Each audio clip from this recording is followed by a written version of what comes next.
and you work at Star Times as a marketing manager. Also to Togbi Komla Sakwiti the fifth. I beg your pardon. Togbi Komla Sakwiti the fifth is a royal birthday to the Dufia of Awadiowe Kome in Bakba, and also to Patrick Tando. You live at Dansoman. It's your birthday today. You're a viewer of TV3 NEWDAY, and we picked this from off our console. So we celebrate with you today if it's your birthday. So happy birthday to you.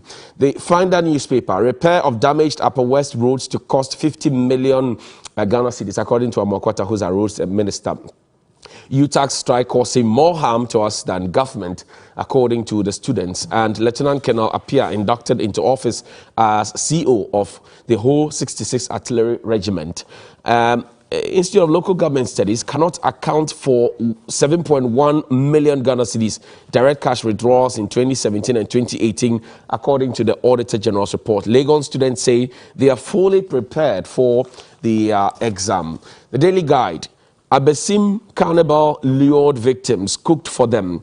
And Shraj rejects $5 million CJ bribe. Bomia rallies for National Cathedral. Intense lobbying for the GRA top post. And ministry chases champagne makers. What's on the front page of the National Enquirer? 5 big corruption scandals that have rocked Akufo-Addo's government. ASEPA disappointed over Shraj's decision not to probe Chief Justice. 23.9 million worth of chemicals fertilizers expired at Cocoa Board, according to the Auditor General. Well, the board says write that off. Nana Dadayen, Cocoa Farmers chase promise breaker Akufo-Addo, as he says he deceived them with non-existent pension scheme justifying for votes. Nilaya Futiagbo has been honored, and Yagbo Wura eulogizes Mahama, says you're a hero for not plunging Ghana into chaos. What's on the front page of the Daily Graphic? It says, fighting Galamsey menace, Land Ministry warns foreigners. What happened to Operation Halt, phase 1 and 2? Are we getting into a third phase? Also, 50 million Ghana cedis earmarked to restore Upper West roads. KNUST begins vaccine trials for typhoid fever. 53% of SNIT beneficiaries receive less than 1,000 cedis, according to the National Pension Regulatory Authority. And the graphic business Stanbic Bank breakfast meeting is happening today. The ABC News reports that Ghana grabs $1 billion IMF cash to boost the economy. Also, Gabia Sarachudako says Akufo-Addo and Mahama, who does more with taxpayers' money? Gabi is asking, and he also asks a further question that he's usually surprised that the NPP will allow itself to be hit hard with the blows, that they are not fighting corruption, and that they are the better option. Let your pulpit's platform be conduits for preaching peace, unity. According to Dr. Baumia, he was speaking to religious leaders, and Jean Mensa, not the devil's incarnate after all. The Ghanaian Times. $5 million bribery allegation. President tosses CJ's removal petition. Says allegation raises no case for impeachment. Ghana Statistical Service to conduct a post-enumeration survey of 2021 census from August 25 to September 14, 2021. No exam paper leakage. Why fires back at the Africa Education Watch. And Public Accounts Committee Chair decries frequent flouting of financial regulations by public officials. The BNFT is our final one. $1 billion IMF SDR must go to Parliament for appropriation, according to former Finance Minister Seth Terkper. Focus on raw cocoa beans, defeat value addition agenda.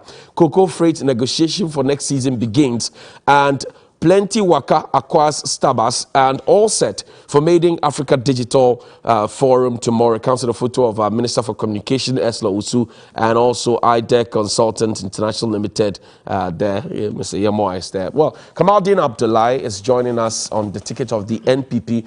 He is a Deputy National Communications Director and a former National Nasara Coordinator for the NPP. Also, lawyer Godwin Eduji Tamaklo is a member of the NDC's Legal and Communication team. Gentlemen, welcome. Thank you. How is the night? How was the night?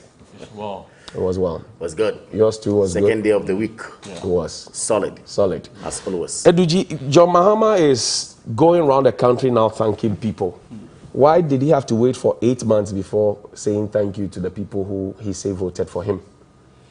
Johnny, thank you and good morning to my senior brother Kamal Dane. Before I zoom onto the question, I need to thank Bella and Co for putting a great smile on the face of this young girl. Right. That's highly commendable. For me, anything that helps to empower a young girl is for the entire society. Yeah. And I need to applaud her for this initiative. That's what Media General stands for. Absolutely. That's all we do here. Regrettably, the focus in our part of the world is so much on the humanities. So if you see a young girl like this taking up engineering and all those matters, it's something that we must commend whoever initiated this. It will build her confidence greatly. Now, with the issue you have raised, you know, when our Lord and personal Savior Jesus Christ healed the 12 the lepers. The lepers, the Bible says that eventually, after many, many days, at least one came back to thank him for whatever it is that he has done for him.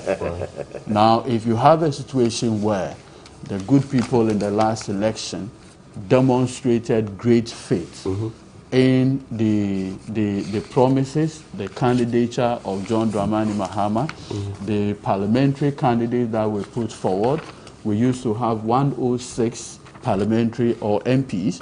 We've moved to over 140, except to say that the MPP use all their kind of vigilantes, military deployment and others to snatch some from us. Now that put aside, it's important that we reach out to the people who risk everything in coming out to vote. The 2020 election is unique in many, facets. Also. One, the registration exercise itself happened in the midst of COVID. Right. People took great risk in first going to register within that short time.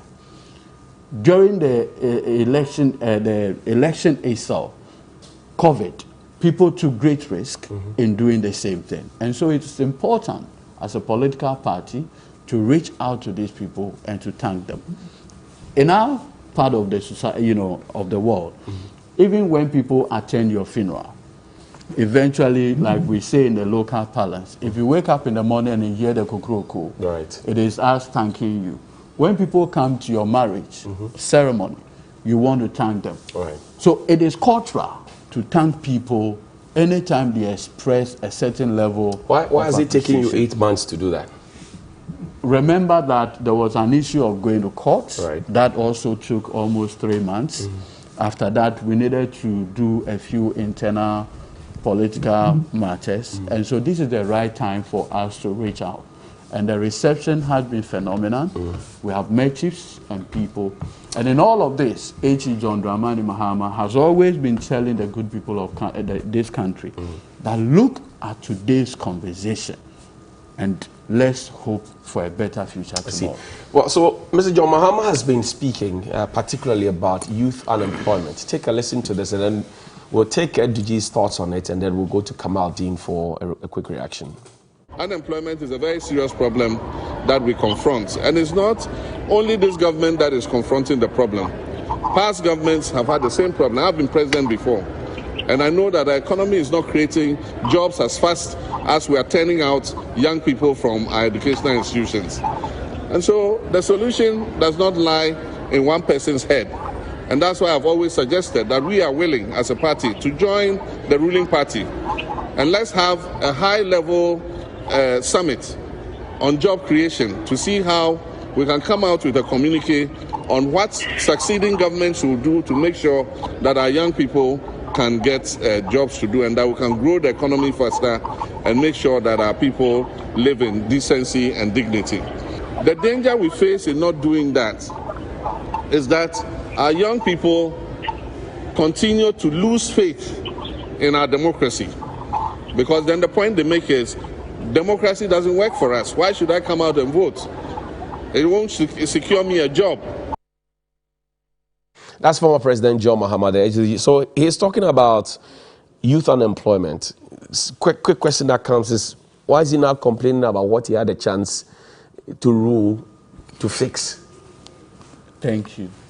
You see, unemployment is like childbirth. Every day that someone comes out of the university, there's always going to be an issue of employment or unemployment. And so the question of unemployment is not a static phenomenon. It's dynamic and keeps increasing. Now, with the benefit of power, he created several opportunities. There's no doubt about it. I recall vividly when we used to do police recruitment and recruitment into the army, getting to 2016, I recall my brother Samuel Uku making the point that if MPP comes, even the recruitment for will be free of charge. I understand today it's about 100 Ghana cedis to get the e-voucher. We are not in normal times. No, regardless. Sami is not even here to defend, so that's his word. Oh, no. I mean, at least, Okay. I mean, let's By you is okay. But you see, I have with me the Friday, 20th August 2021 edition of the New Crusading Guide. Okay. And the heading is this, quote, former TESCOM president petition chief of staff over unavailable job opportunities. And you can see this at page 20 of the New Crusading Guide. Okay. What it tells you is that the question of creating employment, decent job for our people, will continue to be part of our national conversation. Okay. And that is why H.E. John Dramani Mahama is saying that let's take a nationalistic view of the conversation. The issue of unemployment remains a national security threat. Look, recently, when they said they wanted to do military recruitment, Right. you should go to LWAC to see the young men and women who throng the place just to get that opportunity. But it's obviously limited. And so we need to rethink our conversation about creating decent opportunities for our people. Is that not why government says we'll do 1 million jobs in 3 years? The government has made that promise. You see, if you look at, for instance, our 2020 manifesto, when we put together the 2 million and 1 million job proposal. You're talking 250 a year? Yes. 50,000 a year. Exactly. So we gave how we're going to do it. Which sector and which sector. We also need to demystify this whole conversation. Today, in the past, if you went to the technical institution, people would think that, quote unquote, you didn't do well academically. Right. And that is why you were going into technical institution. But we have all come to the realization that it is the technical aspect of it that really drives the economy. Right. Because if we are all in the offices, pushing paper, click or something, how is the economy going to grow? You need those who will be carpenters. You need those who will be masons. Look, if at the end of the day, we are bringing young people from China to come and supervise road construction in Ghana, I do not believe that it is our claim that the young men who have learned architectural this thing and others from KNUST do not have the capacity to deliver on either supervising road projects, among other things. What special skills do these people have? And that is why H.E. John Dramani Mahama is saying that, look, let's have a decent conversation on this issue. Look, ask yourself a simple question. In the past, Independence Day, they'll do competition and ask Ghanaian, either you can draw something, do an architectural design of a concept. All of these things encourage young people to do more. Look, when government had this opportunity on Agenda 111, the architect who did the design, David Ajay, Right. what competitive process was used? He's a Ghanaian. No, I'm not saying he's a foreigner. But can you imagine the president saying that students from KNUST doing architecture, we are setting up, UMAT. or UMAT, we are setting up a competition. We want to see the best architectural design for building hospitals in this country. Will fit the local needs of our people. It would not even cost us 36 million Ghana cedis to put that drawing together. Would have gotten value for money and would have encouraged young people in our university. But look at what has happened. President Akufo-Addo put together a team, selected him, gave his team and consultant 36 million Ghana cedis. That is why I'm saying that, look, let's localize and internalize the conversation. Okay. All right, come on. Now, you heard Mr. John Mahama. He is worried, and I'm sure you are also worried. And let me say that he took a nationalistic view on the conversation. What are your reactions to what the former president said? Very good morning to you. Good morning to Edigi Tamaklo, and of course to your cherished viewers out there. Johnny, it is refreshing to note that finally one of the lepers had decided to tank. Explain your proverb. No, it's not a proverb. I mean, I'm just reiterating what my brother Edigi alluded to. He went biblical about it when you said, "Oh, the lepers, why now?" one of the lepers. So I'm saying, finally, one of the lepers had decided to thank the people. I mean, it's refreshing to note. Johnny, that's just on a lighter note. But to proceed, Johnny, it is only important that Ghanaians realize that they are very, very, very necessary in the building of our democracy. They're so important. In fact, they are the main people who decide for this growing democracy of ours. The reason why NPP, NDC, and any other political party should not joke with Ghanaian voter. Right. So that when election is held on the 7th of December, okay, that you say or you claim, I have won, and got Edigi and Co. to be on press conferences, convincing every single soul in this country that you are the winner of the election. The next moment, you say, no, I won, I wasn't given, I am going to Supreme Court. You got to Supreme Court, then your narrative changed. No, I didn't win. I didn't say I won. Meanwhile, Edigi and Co. were sent out there to do press conferences to, with a great respect to them, ridicule themselves. Then you get there and say, look, no, I didn't win, but the person who won also didn't win. Then simple question was asked. You didn't win. The person who won didn't win. What were your figures? And what were the figures of the person who you claim also didn't win? He says that you twisted their hands. Listen to this. Then simply, the answer was, I didn't bring that to court. All this said and done, Edigi, my good friend, who is a very great lawyer, a good lawyer with all his, regalias, he was in court, making sure that he makes a strong argument, even though he was exposed by the same person who said he should go and do press conference that they have won. He still defended. And after that, 6 months down the line, the man went back home relaxed, only to realize that today, biblically, he can assume the posture of a leopard and go back to, thank people. That's a good one. But see, Johnny, I am not taking away that act of thanking people from him. Okay. It's good. Okay. Better late than never, anyway. But it's now clear that impliedly the NDC has agreed to the fact that indeed MPP won the election squarely. John Mahama is saying on the thanking tour that you twisted their hands. You used all manner of means to twist their hands. I listened to him when he was in Northeast region. What he said was that his polling station agents maybe were not up and doing. The next time he comes, he himself is going to be a polling station agent. He said so.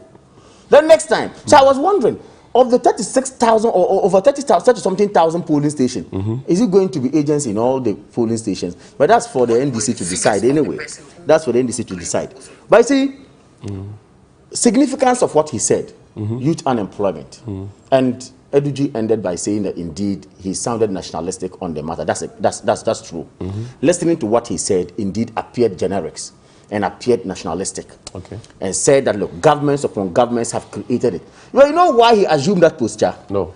He simply knows very well that when it comes to job creation, trust me, they come nowhere near the MPP. So he cannot play that politics. Where are the jobs you have created?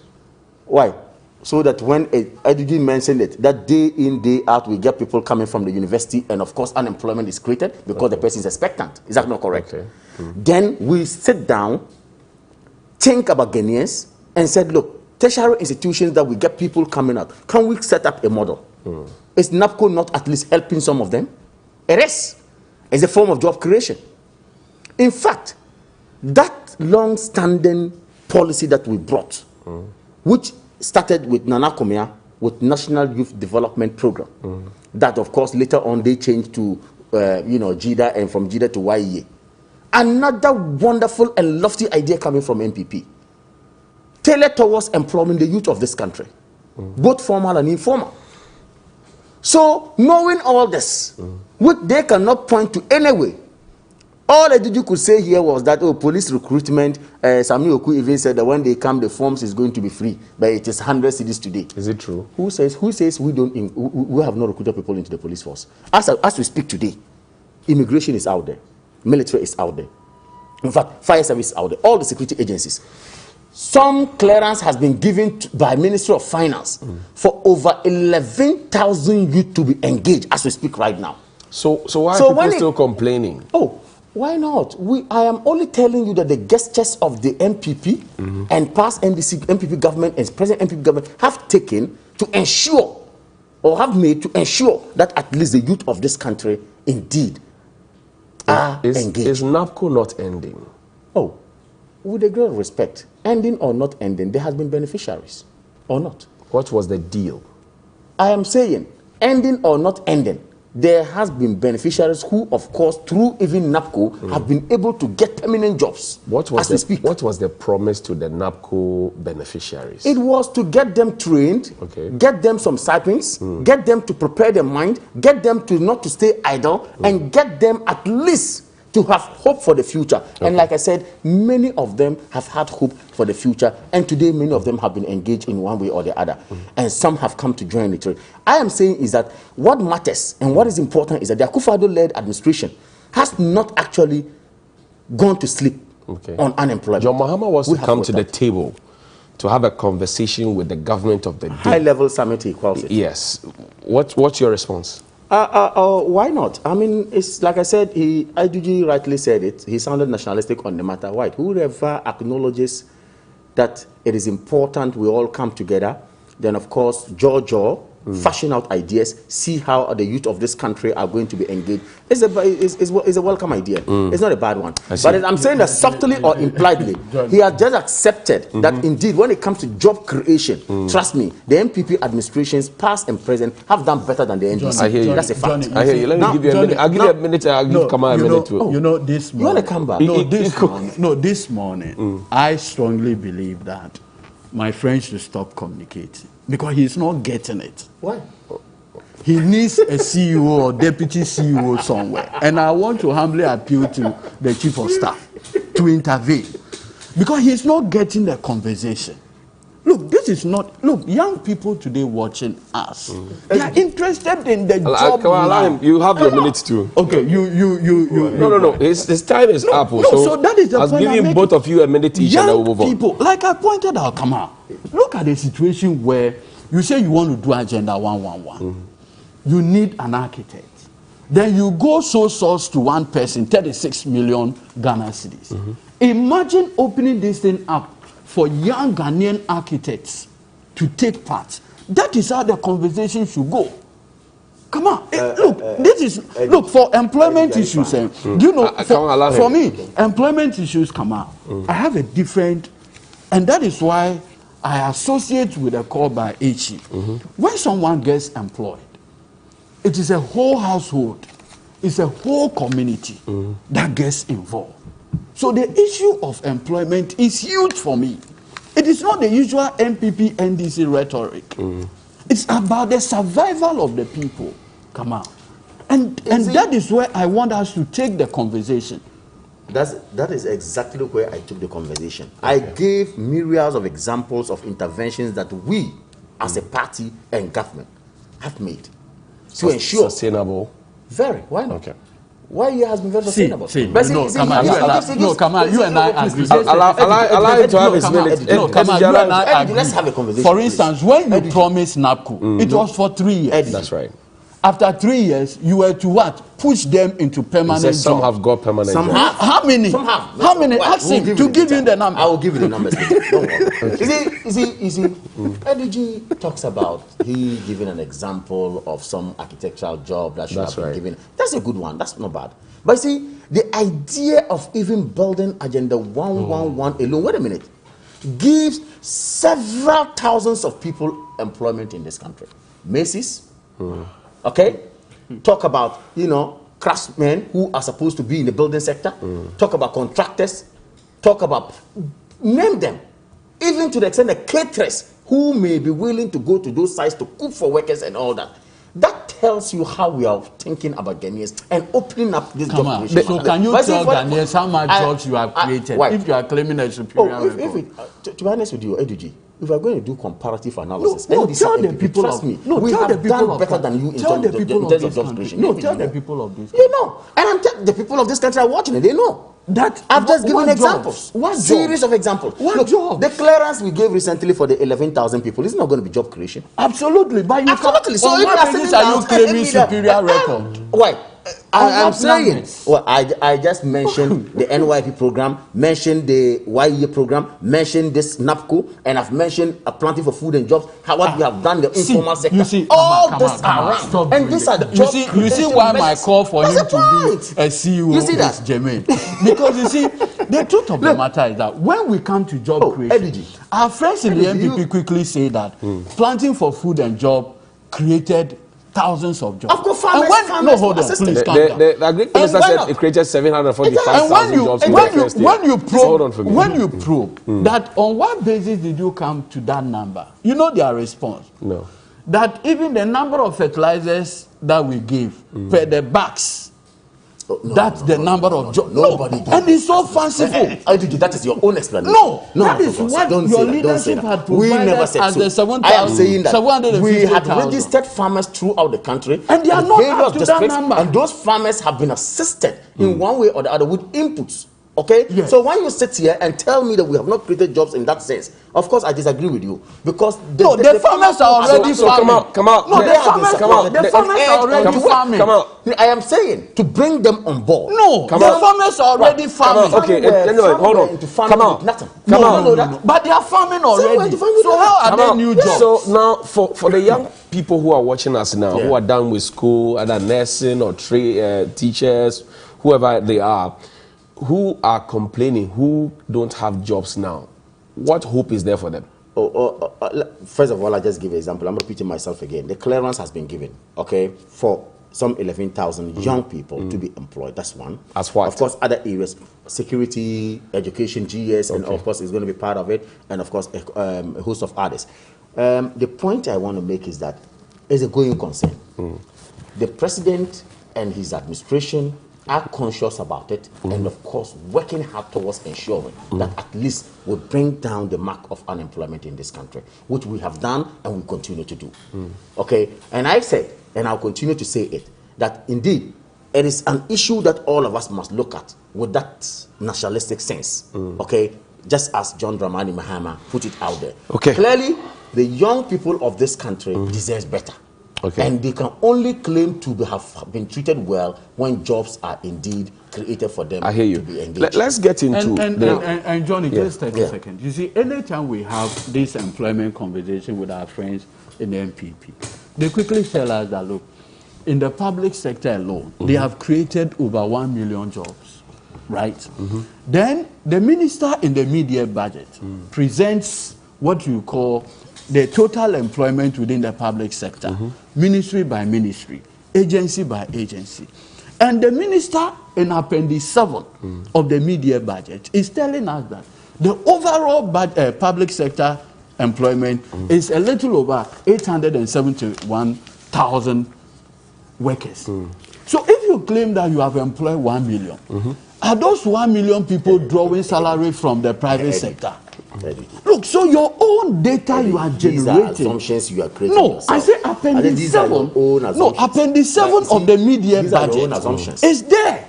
So come on. When you claim that you have employed over 1 million, if you claim you have employed over 1 million, where are they drawing their salary from? Are they ghost workers? It cannot be. Let's speak to the data. Your own budget statement, Appendix 7, is clear on the number of persons within the public sector payroll. So these 1 million people, where are they? Okay. Please, Well, let's have the conversation along this line. Let's get to read your thoughts and comments on our WhatsApp console. We're happy to share your thoughts with the rest of the wonderful world.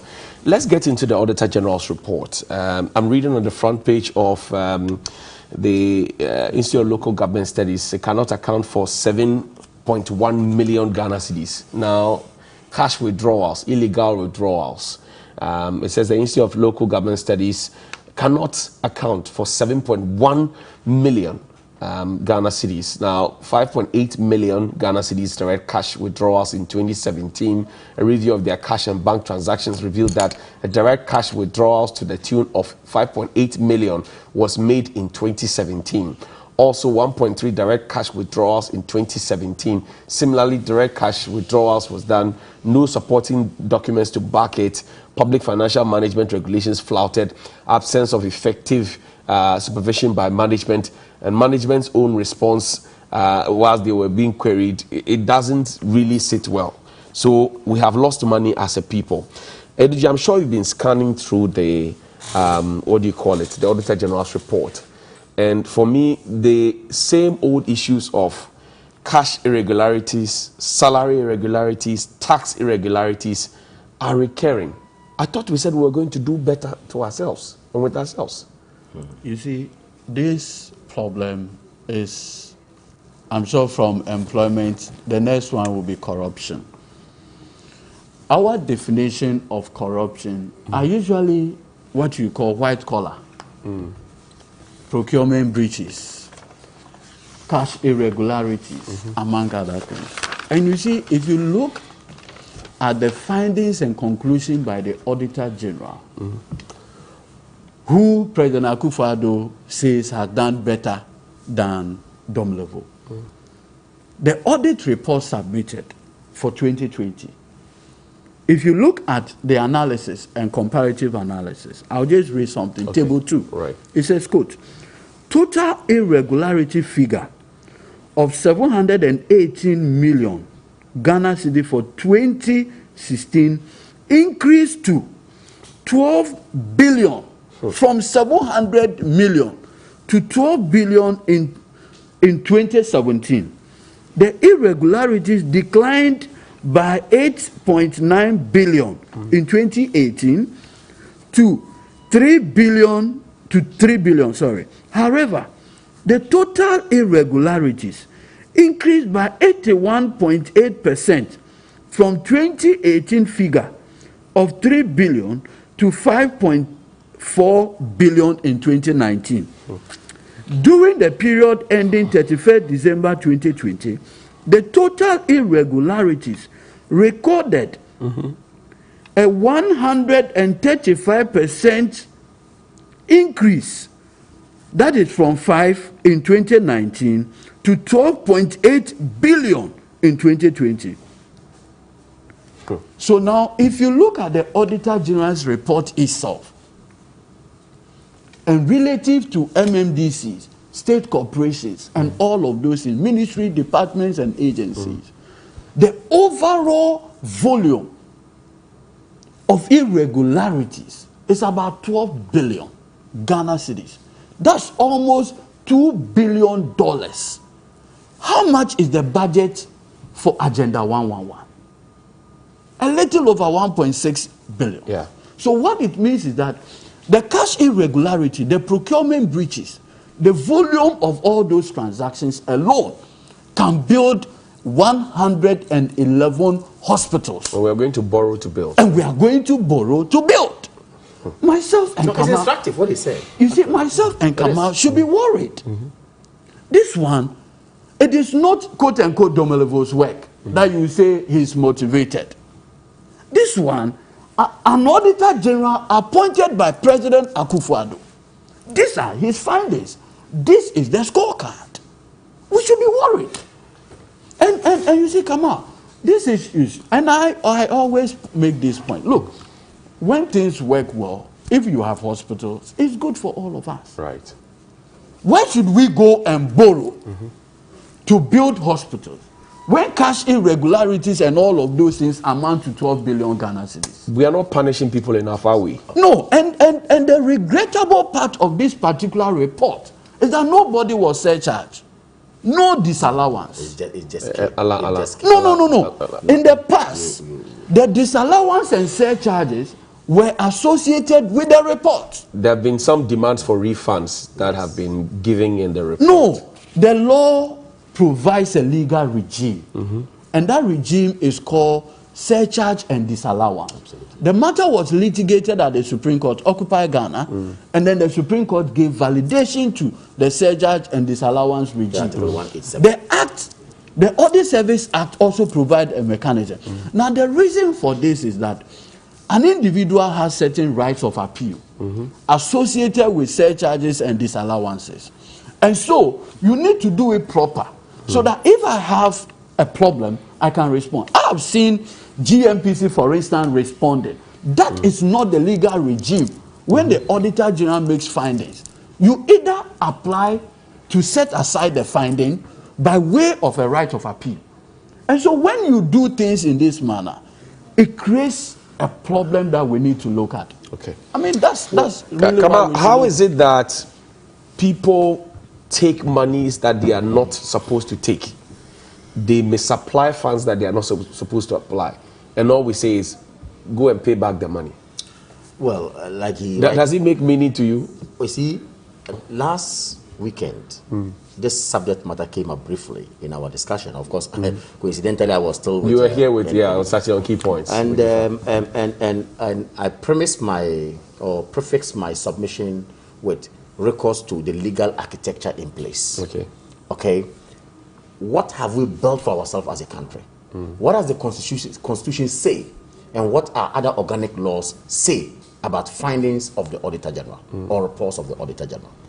Okay, now having had all this, let us also have at the back of our minds that is one thing being reported and is another thing getting response from the person who we allege to have caused some misappropriation or some irregularity of that sense. Okay.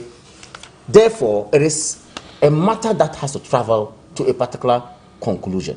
Why? There has been reports in the past that when you go into it, even people who have been surcharged, they come out to tell you, look, I will go to court to overturn this, or I will go to court to explain myself to get this. It's their legal right to look at it. So my point is that let us not jump to the conclusion. Yes, the figures are alarming. That some 12 billion, and EDG makes a very instructive point that tells you, myself, and him, and the one watching us, that putting frugality at a higher level, we can even cater for ourselves. Absolutely. That's what it means. Ghana beyond begging. Absolutely.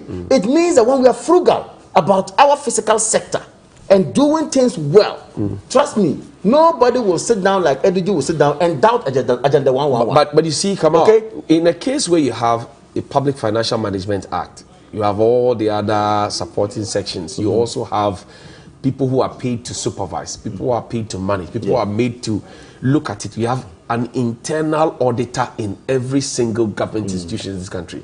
How is it that people are able to go and withdraw monies that they are not permitted to withdraw? There's no supporting, and nobody is punished for it. In every society, you have such, untoward people for 12 billion who will behave. No, of course, you see, sometimes on the face of it, do not just say that is what it is, because explanations will come. He rightly mentioned GMPC, and then of course other bodies will also come to say, explain themselves out. And there are instances where when you even get the report and take the report, then listen to the other side, it turns out to be that, look, that report is a bit problematic. So this is the Institute of Local Government's report. Yes. It says its response.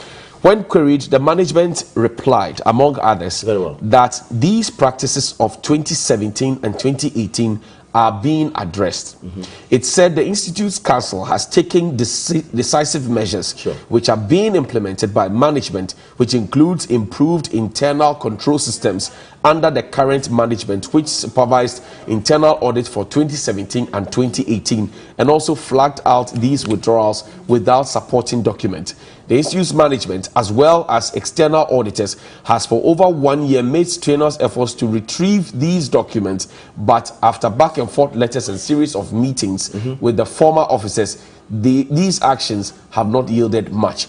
So they don't deny that monies were But they need to get responses from some officers. Exactly. Now we know what the fiscal year is. So I'm saying that it is wobbling. 2018, it is not an explanation that should go on with us. No. You don't tell me that an officer yesterday was there and there are measures in place within the management, okay, to ensure that public funds are indeed used prudently, okay, and that officer says, look, I am nowhere to be found, therefore no document to be traced. For me, this is not an excuse. Point is that, look, those sectors must be critically looked at, and you see, sometimes we tend to blame only the politician. Trust me, when you go through the sittings of Public Accounts Committee in Parliament and listen to people who are even apolitical, you die of and BP. Supposed to handle our funds and what they do, my good brother, you even forget of the politician. You die of BP. But Ediji sits here, and then when he is in power, I will lambast him. When Kamal is in power, Ediji will seek to lambast me. When in fact, people who claim we are not politicians, but yet we work for institutions of departments and institutions of government, and what they do is sickening. But where Kamal, the politician has the power. For example, if this is a crime, the Attorney General has the power to prosecute. What is the Attorney General's power? Where is it around this one? To so the best of my knowledge, are held to the fire. Let me to the tangent of H.E. John Dramani Mahama, when he says that, look, job creation is not limited to only one government. Equally, the Attorney General's department has been there since the inception of this constitution. I agree. Okay, and we've had series of Attorney Generals who have come. Some prosecute, some do not prosecute, whatever. So it tells us again that we all need to arrive at a commonality. That, look, wrong is wrong. And when wrong is commissioned, wrong must be punished, or wrong must I hear you. Wrap up on that. You're wrapping up on the final point. Wrapping up on my final point. Ediji wants to create an impression out there that a whooping 12 billion is out there. It's under the NADO. 700 million last time maybe was under NDC. So it means not enough crimes were committed under NDC. Is that the inference? Logically, that's your inference. But I want him to know. When you promise better. I want him to know that if we are taking the rule of natural justice, he's a lawyer, okay? And we've not listened to the other side and want to condemn. Of course, you would have even supported from the before an audit is done, or before an audit report is presented, you would have been given conference. Correct. And I know auditing is a process. You would have been giving conference. Oh, but there are some who will not be existent, or some who are not forthcoming, who were not very well. Great. So now it is not the case that you were not given the opportunity. You were given the opportunity, but you couldn't present the supporting documents to justify why you did what you did. Let me 30 seconds. 30 seconds. See, if you look at the report, the report says that cash irregularities alone is 1.8 billion Ghana cedis. Yes. Why? The vice president, for instance, says that we want to build a cashless economy. Right. Then the Auditor General report comes that ministers are carrying cash with them. So you are saying one thing and then you are doing another one. look at the Auditor General report on the Kundum Festival, for instance. The tourism minister, Madam Katrina, former minister. I have listened to her interaction with the chair of the planning committee of Kundum Festival. And said the only God was 7,000 yes, or what? In her house, they carried the cash and gave it to them. These are matters in the cashless economy. You see, these are matters yet to be investigated. No, the Auditor General report. I know you are speaking to a report. Of course, I have also followed it. I have listened to it. But see, let us give them the benefit of I'm saying let the person explain himself. Explain what he did. Come on. Before the Auditor General does, I mean, and you know this process as well. That auditing is a process. I know. Now, before the Auditor General confirms their report, you must have been giving audience to also state your claim. Correct? I'm saying sometimes, not many times, they do not even reach out to the officers who are supposed to be. They will come to meet the documents. Of course, they write for whatever relevant documents that they need so that they can do their perusals. Having done that, they will do their scrutiny and then arrive at the that for a very, very, very, very long time. Myself, Kwame Dazi, and a couple of people have been asking questions about Afrima, year of return, beyond the return. And you've seen the We've been reports. asking. Now, we didn't get the answers then from the officers. And I can tell you, we presented our microphones. And now, the Auditor General has brought the response. You say we should wait for what And again? it's done. No, I'm not saying we should wait. me. See, the report is not just going to be kept down. Okay. Okay, the report is going to be looked at. Of course, whoever is supposed to be surcharged obviously will get there. Surcharged? Why? That's When you commit a This crime, report, there's no surcharge. I'm saying are you going to surcharge people? Why? Isn't Public Accounts Committee going to debate this report? They have, Is it but it Parliament has going nothing do to that? do They're going with look the at it. surcharge And and people who disallowance. are supposed to be hauled before to explain Okay. irregularities or such irregularities will obviously will be called. I hear you. That's the point. Okay, Cookie, welcome. Yep. Good morning. What are the masses saying on social media? Okay, first one says, good morning, Papa Johnny. I want to bring to your notice to tell the authority of Ghana Roads and Highways that there are street light posts, but the lights are not working all the way from West Hills Mall to Inglesi, Amanfro. It is so serious. What is happening in this country? Danny Ado from Amanfro, Kingstown sent in that one.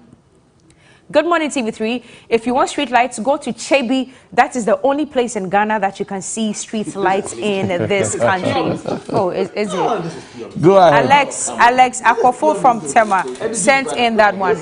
Good morning, Johnny. There are qualified teachers who completed in 2015 at the Pusika College of Education. Okay. But the recent advertisement for GES is targeting only 2019, the 2019 batch. Meanwhile, I have passed my diploma in basic education, passed my license exams, and have mandatory. I have served my national service. Funny enough, 2022 is when my license will expire. Johnny, you can investigate this, and it's coming from Nelson Bunkuprugu. Johnny, good morning to you and your panelists. I think it's a good thing that the former president, John Mahama, is raising the issue of youth unemployment.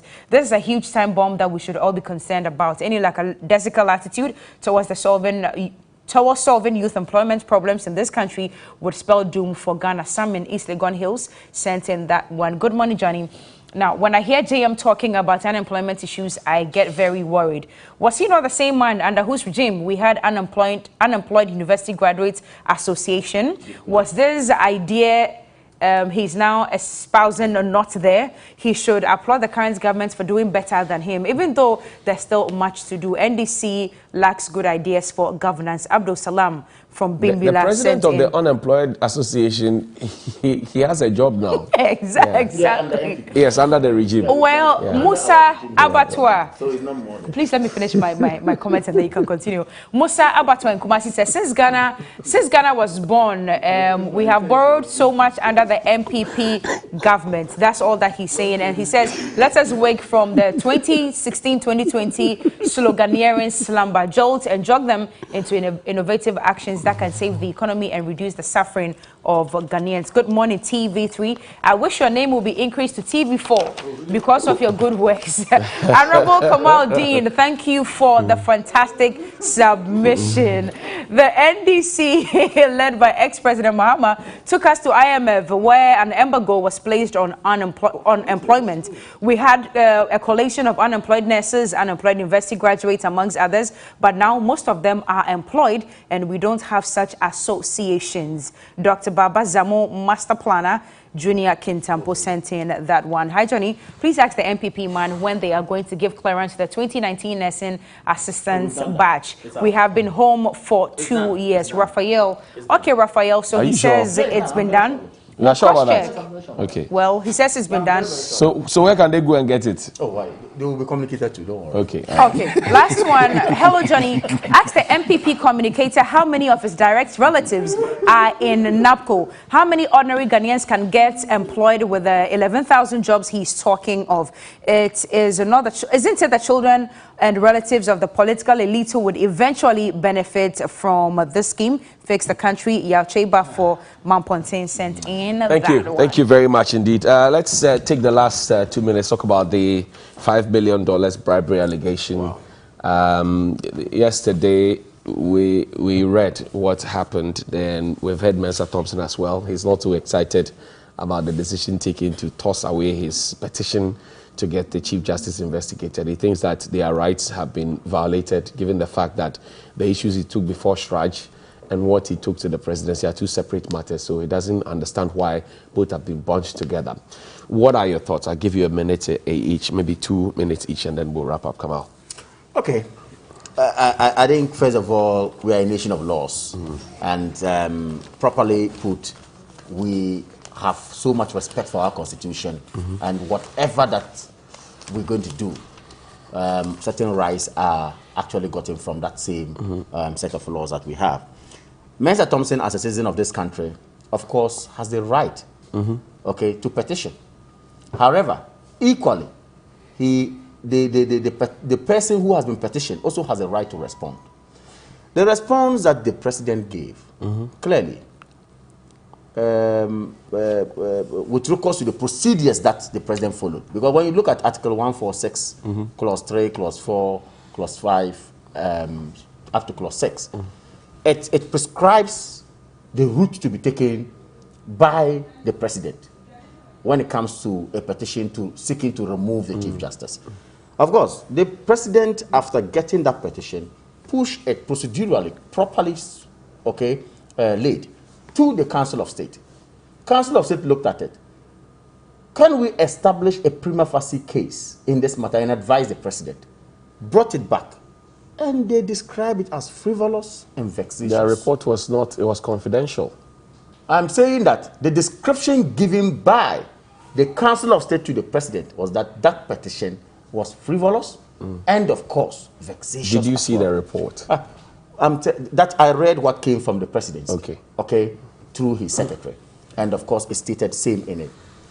To the extent that they even gave a reference to Ajechum case. You are a lawyer, of course. The Ajechum case tells you what Dateba and co said. I mean, clearly, it's very, if you like, clear that hearsay evidence would not suffice in any jurisdiction. He's a lawyer, he knows that. Now, in this case, this is not a direct speech that you are reporting. You are relying on somebody said something, and another person said what. And even the person making the allegation is also relying on someone who said something to him. And all that. So with this, how can that be sufficient, okay, to go after the Chief Justice of the Republic of Ghana? But see, let me add this before Quickly. We bastardize our leaders for nothing. Really? We ran the, I'm telling you, and it's dangerous for us as a country, especially for Eduji and myself and you, the young people getting up. If we are not careful, leaders are bastardized, okay, unnecessarily, without basis. We sit down and watch. Tomorrow, if you become a leader, same will apply to you. For me, Thompson has his right. But of course, when you read the petition, his petition ab initio was wobbling, shaky. Okay. Was nothing to write home about. So for him, he should take it in good faith and let's move on. Because you cannot hinge on hearsay to make a case. I hear you, aspiring lawyer. You cannot. Practicing lawyer. What do you say? I think that, you see, sometimes when things like this happen, it's like déjà vu, you know. I mean, look, I mean, I've read the report. Déjà vu is a big language. This is French. you see. Déjà vu is a big one. Break it down for us. When I looked at the report, but you speak French. I know. When I look at the report, I was like asking myself, so why in God's name did we remove Charlotte Osei? Why? No, please. Allow him. The president relaxed. Oh, wait. Calm down. Come out. Allow him to make. He kept quiet for you, so it's only fair to him. The president relied on the Frank Ajechum decision. Right. Go and read that decision on the competence of a proper petition. Go and look at what. You are saying Thompson's petition is competent? Are you listening? I'm surprised. Are you listening? Come on, please. I beg you. Are you listening? I'm listening. The point I'm making is that the Supreme today, our president is relying on the decision in Frank Ajechum to come to the conclusion that one, a prima facie case has not been made. Correct. The same president. Upon the advice of the Council of State. Upon the advice of the Council of State. And relying on the evidences tabled by the petitioner. Please. Allow me. Allow me. Look at what he said. Allow him to speak. Not just only the Frank Ajechum He kept quiet for you, please. I am saying that in the Frank Ajechum decision, the Supreme Court discussed what a competent petition is. Right. The petition for the removal of Charlotte Osei was so terribly done that the presidency had to call the petitioners to come and correct it. Didn't it happen? This is the kind of president we are dealing with. So I am saying that our president should learn how to apply the laws of this country evenly. Okay. I hear you. Thank you very much. Kamaldeen Abdullahi is a Deputy National Communications Director of the NPP. He's also a former Nasara coordinator for the entire nation on the ticket of the NPP. He's been here with us. Come on, thank you very much indeed. And also lawyer Godwin Eduji Tamaklo is a member of the NDC's legal and communication teams. Council, thank you very much for your time. Have a great day.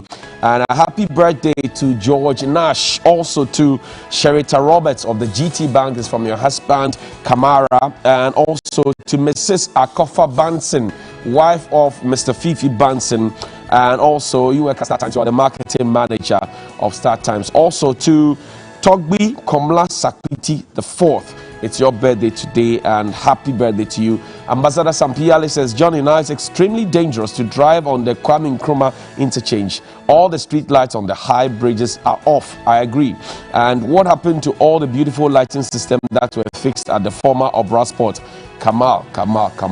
Is Kamal in charge of the lights? Yes.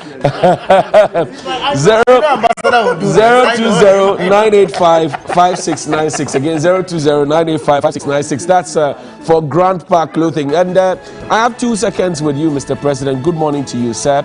It's been 8 months into your second term. You have not given us MMDCEs.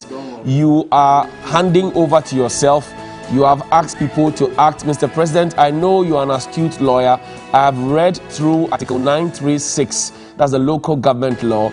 I don't see anywhere in that law that gives you the power to ask people to act, because you do know that you must first nominate, and 2/3 of the majority of the assembly must always approve. So now that you are asking people to act for 8 months, are they drawing from the consolidated funds? On what strength of law are they doing that particular one? And Mr. President, 243 of the 1992 Constitution says you shall appoint MMDCs. It didn't say might, may, could, or should. It said you shall, and it is mandatory. I believe, Mr. President, respectfully, that you are abusing the executive power that the Constitution has given you, and for 8 months, development is stagnated at the District Assembly, and it is so unfair to us. If we cannot get the chance to vote for our MMDCs like we were promised, Mr. President, please appoint them and let development go on to the doorstep of the people. Good morning to you.